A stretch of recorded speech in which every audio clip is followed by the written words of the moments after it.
सभी साथियों को मेरा नमस्कार। तो जी हां, अब उत्तर प्रदेश पुलिस में भी आने वाली है बम्पर वैकेंसी। जी हां, पदों की संख्या को बिल्कुल सही से देख पा रहे हैं कि उत्तर प्रदेश पुलिस में 52,699 वैकेंसी जो कि कांस्टेबल के पदों पर सृजित की गई है, इनका बहुत जल्दी से नोटिफिकेशन आपको देखने को मिलने वाला है। अगर मैं बात करूं तो इस वीडियो में मैं आपको बताऊंगा कि क्या योग्यता चाहिए, क्या आयु सीमा होनी चाहिए, पद कितने हैं, एग्जाम का पैटर्न क्या होने वाला है, कौन कौन फॉर्म को भर सकता है, ये सारी जानकारी डिटेल के साथ मैं आपको बताने वाला हूं। तो एक एक करके शुरू करते हैं, वीडियो को स्किप मत करिएगा क्योंकि ये आप सभी के लिए, सभी उत्तर प्रदेश के विद्यार्थियों के लिए एक सुनहरा मौका होने वाला है अपने मनचाहे रोजगार को पाने का। तो चलिए शुरुआत कर लेते हैं कि देखिए, आज के अखबार में ये एक न्यूज निकली है कि Uttar Pradesh police constable recruitment भर्ती पर बड़ा अपडेट। 52,000 से ज्यादा नौकरियों के मिलने की संभावनाएं हो गई है। कितने? 52,000 से ज्यादा नौकरियां मिलेंगी, यानी पदों की जो संख्या है वो कितनी होने वाली है? 52,000 से ज्यादा। कैसे? इस डिटेल जानकारी को देखते हैं। देखिए, लिखा हुआ है साफ साफ कि कांस्टेबल के नोटिफिकेशन 2023 की अगर बात करें तो उत्तर प्रदेश के सभी बेरोजगार युवाओं के लिए, मतलब सभी नहीं, कुछ रोजगार पाए हुए होंगे, सरकारी नौकरी पाने का सुनहरा मौका आ गया है। राज्य के निर्देशों के तहत उत्तर प्रदेश पुलिस बोर्ड भर्ती की ओर से पुलिस में बड़े स्तर पर भर्ती अभियान शुरू किया गया है और यहां पर सूबे के युवाओं को पुलिस फोर्स का हिस्सा बनने के लिए अवसर देने जा रही है उत्तर प्रदेश पुलिस भर्ती एवं प्रोन्नति बोर्ड की तरफ से। 52,699 आपको साफ साफ दिख रहा है, लगभग ये 52,700 वैकेंसी कांस्टेबल यानी सिपाहियों के पद पर सीधे शुरू की जाएगी। पहले ये भर्ती जो थी वो 35,757 पदों पर होनी थी, लेकिन अब इनकी संख्या को बढ़ा दिया गया।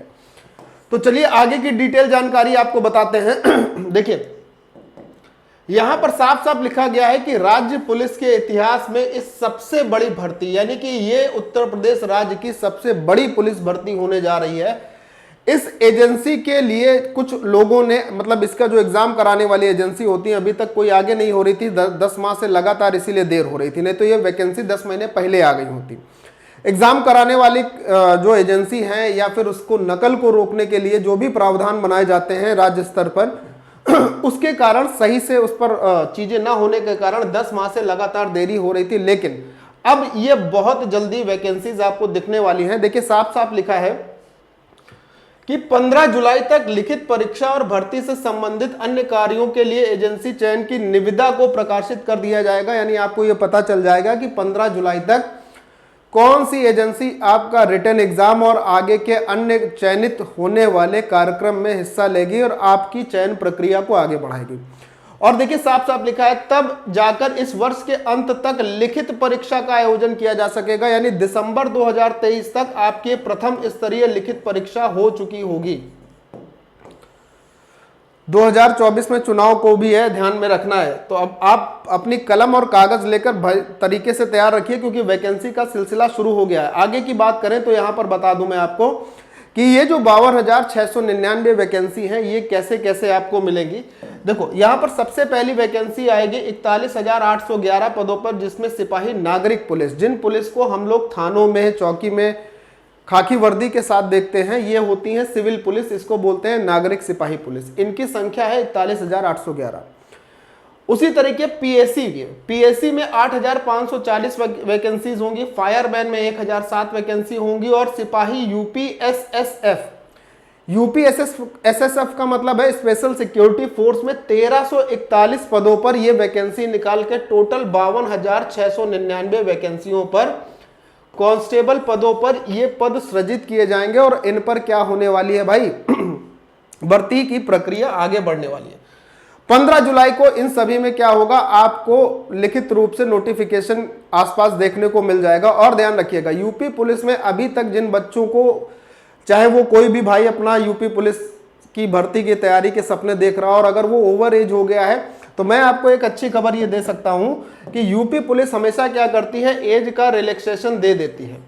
क्या करती है? 2 से 3 साल एज का रिलैक्सेशन दे देती है सभी को, कि जो भर्ती की देरी हुई है उस देरी के कारण जितने भी अभ्यर्थी ओवर एज हो गए हैं उनकी एज को बढ़ाने की प्रक्रिया को ये करती है। ठीक है, आगे भी उम्मीद है कि ये करेंगे। देखिए, अब अगर हम बात करते हैं तो पिछली बार की अगर बात करें तो 25 लाख से ज्यादा उम्मीदवार आने की इस बार उम्मीद है।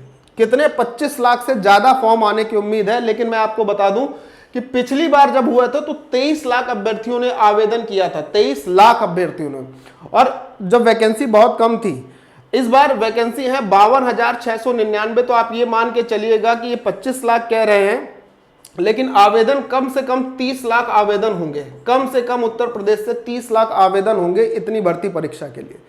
तो मेहनत को पुरजोर करना है, सभी को ध्यान में रखते हुए करना है। अच्छा, अब मैं अगली बात पर आपको लेके चलता हूं। जो अगला पॉइंट है इसका वो क्या है? वो है एज से संबंधित बातें, कि एज कितनी ली जाएगी, क्या होगा, उस एज से संबंधित बातों को हम लोग देख लेते हैं। बहुत ध्यान से समझिएगा।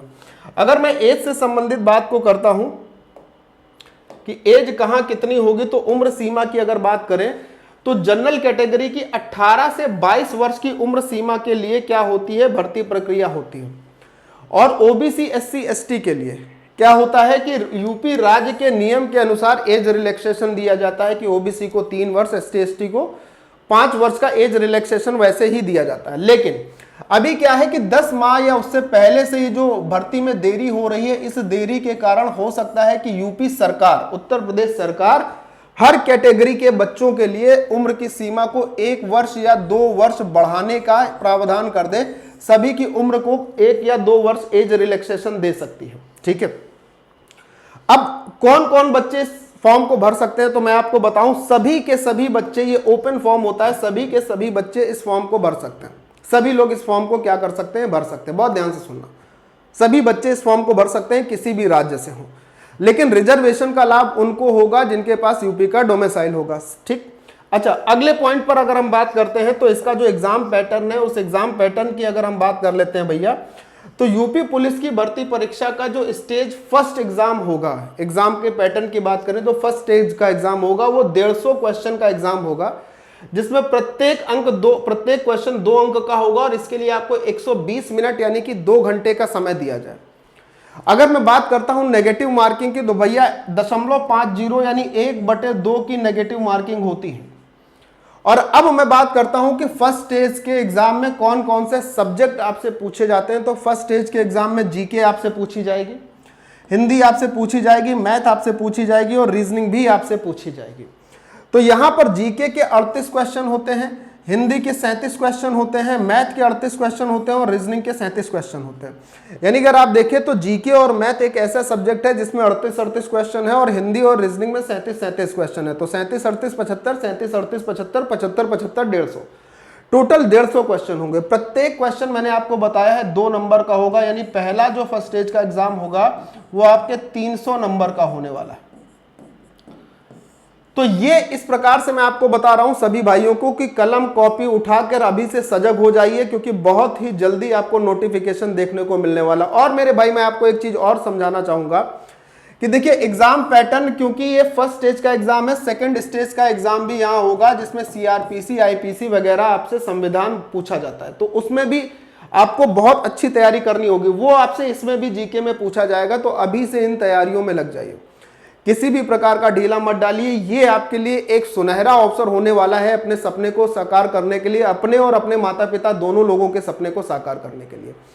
तो अगले वीडियो में जब मैं आपसे मिलूंगा तो मैं आपको ये बताऊंगा कि पिछली भर्ती परीक्षाओं की अगर मैं बात करता हूं कि पिछली भर्ती परीक्षाओं में वैकेंसी कितनी थी, उसका कट ऑफ कितना गया था, और उसका तुलनात्मक अध्ययन करके आपको ये बताऊंगा कि उसमें क्वेश्चन का लेवल कैसा था, सारी बातें, ताकि आप अपनी तैयारी को एक रचनात्मक रूप से आगे बढ़ाते हुए चलें। ठीक है, तो आज के वीडियो में इतना ही। नेक्स्ट वीडियो में आपसे फिर मुलाकात होगी। बाय बाय, जय हिंद एंड टेक केयर।